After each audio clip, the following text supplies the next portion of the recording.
Yes.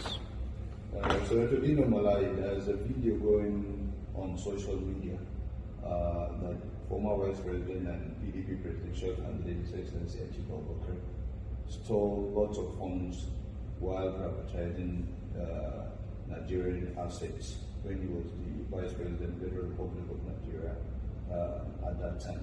And lots of issues was raised in the video. How would you like to react on that? To start with, people who are saying that Atiku Abubakar used the privatization program to enrich himself, not only enrich himself, they said he sold it for past 3 amounts. These are people of inordinate ambition, capricious manifestation, and reaction formation. These are their parlor discussions that is unfounded, malicious, capricious, and totally untrue. To start with, Nasiru El-Rufai was Director General of Bureau for Public Enterprise. And it is not even true. The statistics given by one myopic character in the video that is going viral, the insinuations, the statistics given are manufactured from Aba markets. They are not factual at all. And it is impossible for a privatized enterprise to perform below expectations. According to BPE, as of 2018, 37% of all privatized firms are having challenges, according to the BPE, as far back as 2018. But BPE also reported that 67% of 142 privatized enterprises in this country are doing well.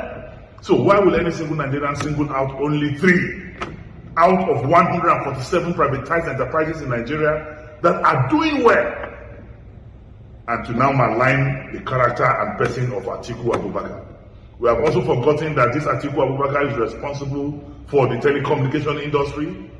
What was happening in the telecom industry in 1998 and backwards. And nobody is giving that credit to Atiku Abubakar now, that he revolutionized the telecom industry. Without that revolution of the telecom industry today, there will be no GSM. Without that, there will be no ATM machines. Without that, there will be no bank ATM cards. Without that, emails will not work effectively. And this is a man that has brought modernization to the present-day Nigerian economy through revolution in the IT and telecom industry. But nobody is looking at looking at that. Nobody is even looking at how he revolutionized the banking sector of this country through the instrumentality of Soludo.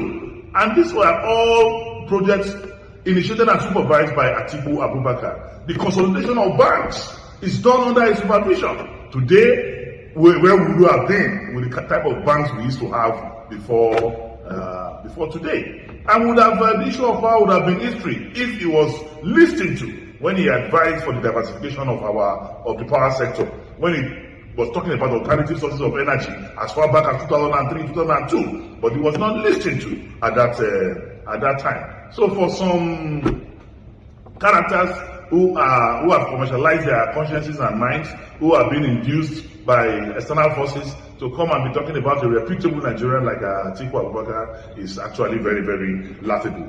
And there's no gainsaying that Nigeria has derived enormous benefit from the creation of a liberal environment for that facilitates the private sector participation in key sector of our economy. Today, IT sector in Nigeria is undeniably the fastest growing service sector of the Nigerian economy. And that is exactly what Atiku Abubakar is trying to do, is trying to replicate what has happened in the IT service sector of this country to other sectors of the economy, in the education sector, in the manufacturing sector, in the industrialization sector, even in the water and sanitization sector. All Atiku is trying to do is to make sure that the same concept of development that has been introduced in the IT sector is replicated in this other economy, and he has succeeded in his private endeavor in all these sectors. So there's no reason why he will not succeed in at the national and federal level. And the argument between Atiku and Tinubu is laughable, and there's no point comparing Atiku and Tinubu at all. And the only argument is always that Tinubu raised the IGR in Lagos. It is true that he minimally raised the IGR in Lagos, but Tinubu, when he became governor in 1999, the debt of Lagos State was $200 million. By the time he was leaving, it grew to billions of dollars. Is that the type of president we want?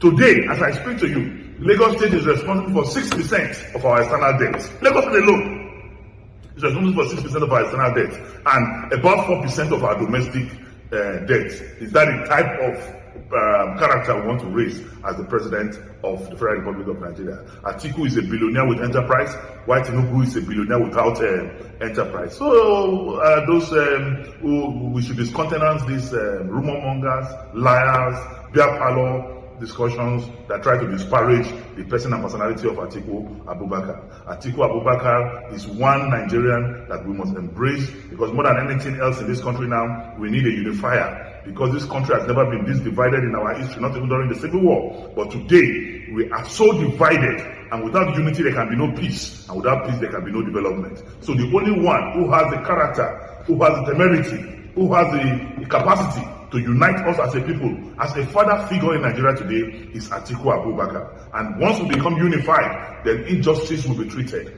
And once injustice is treated, agitation for separation from different regions of this country will be buried. He did it in 1999 by the introduction of National Government of Unity, and all agitations went down. And he can do it again, because Atiku is a decisive character, he's a very principled character, he's a man who believes in the unity and togetherness of this country. He has done it before, and he can do it again. A man who built a university that has never gone on strike will definitely not allow any university under his own watch go on strike. That is the type of president we need. Thank you.